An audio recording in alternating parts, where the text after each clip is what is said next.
Welcome to this pop-out teaching video about myeloma. I'm Dr. Kirsty Mackay, a Haematology Clinical Education Fellow at the Bristol Haematology and Oncology Centre.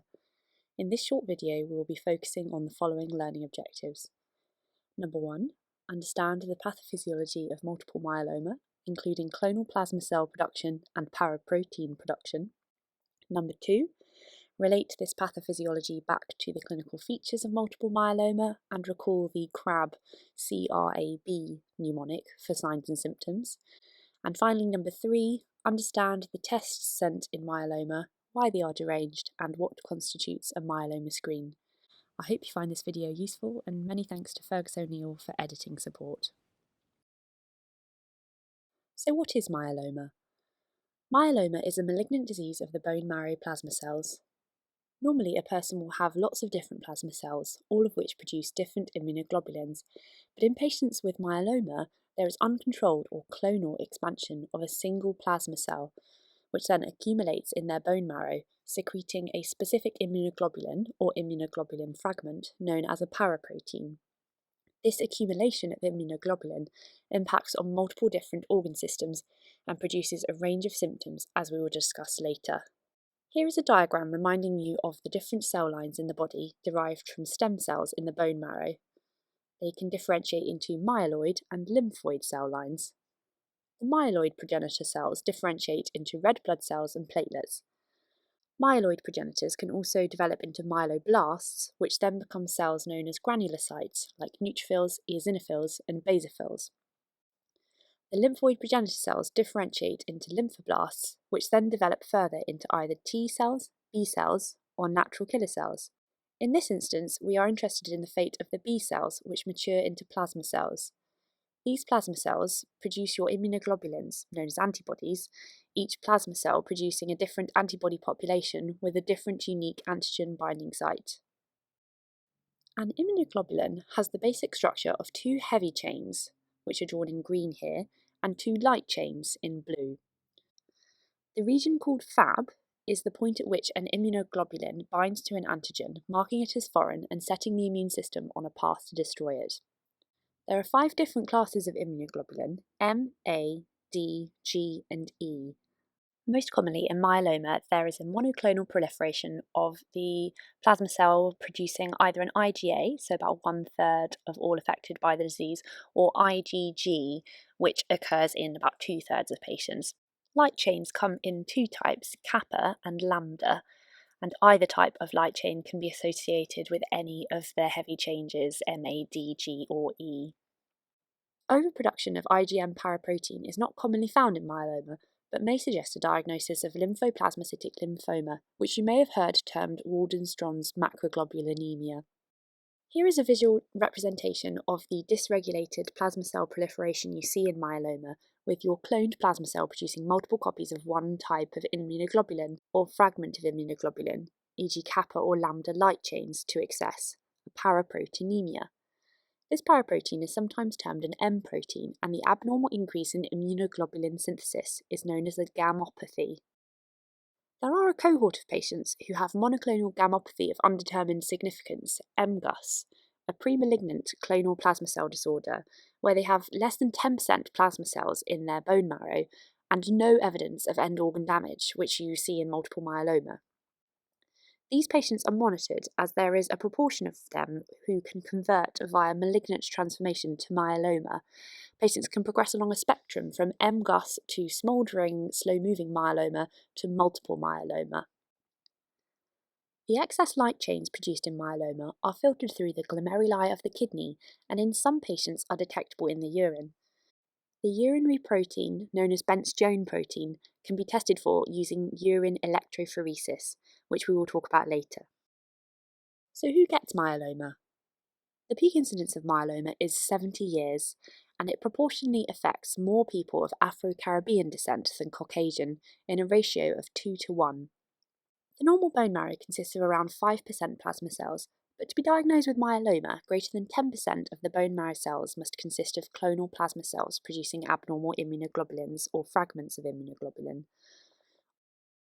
A diagnosis can be given if patients have a biopsy-proven plasmacytoma, a tumour consisting of abnormal plasma cells that grows within the soft tissue or bony skeleton, along with one of hypercalcaemia, renal failure, anaemia, or lytic bone lesions, which can be remembered using the mnemonic CRAB, C for calcium, R for renal, A for anaemia, and B for bony lytic lesions. Patients can be diagnosed with myeloma with no end organ damage if their marrow consists of 60% or more plasma cells, or if they have an extremely abnormal serum-free light chain ratio, or finally, more than one focal lesion of greater than 5 millimeters on an MRI of their skeleton. How does the pathophysiology of myeloma relate to the symptoms patients present with? Plasma cells signal to osteoclasts, cells in bone which are responsible for increased bone resorption, and this results in calcium being released into the circulation. Symptoms are those caused by hypercalcemia, the classic bones, stones, groans, and psychic moans. Many of these are constitutional and quite non-specific, which unfortunately sometimes results in patients being delayed in reaching a diagnosis. Renal function is affected. The light chains produced by plasma cells precipitate and damage the distal loop of Henle, also having a toxic and inflammatory effect on the proximal tubule cells and disrupting the glomeruli. High levels of plasma cells infiltrating the bone marrow mean that other cell lines can't develop as they normally would. Patients consequently may have low red blood cells, meaning that they become symptomatic of anaemia. Alongside anaemia, patients have reduced neutrophil production, and they can also have low platelets, known as thrombocytopenia, meaning they are at risk of bleeding. Because of abnormal increased bone resorption by osteoclasts, patients have bony lytic lesions. This weakens bone and causes pathological fractures. Commonly, patients can develop vertebral crush fractures, often described as wedge fractures. An emergency presentation to watch out for would be spinal cord compression as a result of retropulsion of fractures impinging onto the spinal cord. Production of normal immunoglobulins is suppressed, known as immunophoresis. High paraprotein levels in the blood can lead to hyperviscosity of the blood, causing headaches, epistaxis, blurred vision, and confusion. Tests done in myeloma include full blood count platelets and neutrophils, which are low due to marrow infiltration usually. Creatinine and urea are usually elevated, with the eGFR being reduced, and the erythrocyte sedimentation rate is often high in myeloma, as paraproteins cause red cells to clump together. There is a mistake in my drawing here. The overall level of protein is high, as you have high immunoglobulin proteins present. But in myeloma, there are high levels of interleukin 6 present, which actually blocks albumin production, so albumin itself may be low in myeloma. Calcium can be high, as we've discussed, due to the stimulation of osteoclasts by myeloma plasma cells. And LDH and beta-2 microglobulin are used as prognostic markers. The higher they are, the worse the patient's prognosis. A peripheral blood film may reveal rouleaux, stacks of red blood cells, as a result of paraprotein sticking the cells together. Immunological tests you run include quantitative immunoglobulins to measure the blood level of different antibodies present. Specifically, you can look at the serum-free light chains and calculate the ratio between the number of kappa and lambda light chains. 2 to 1 is normal, but if they are disproportionately different, then it suggests malignancy. Serum protein electrophoresis and urine protein electrophoresis measure the levels of proteins in the blood or a urine sample using an electrical field to separate out proteins depending on their charge. When an electrical current is placed over a sample, albumin stays nearest to the negative charge and gamma globulin, your immunoglobulin protein, travels the furthest, moving the nearest to the positive charge. On the left, there is a chart showing in black a normal quantification of different proteins in a sample and how far they have travelled. For example, albumin is present in high levels and has travelled the least far and is closest to the y-axis, whereas in black there are low levels of gamma globulins, which have travelled the furthest towards the positive charge.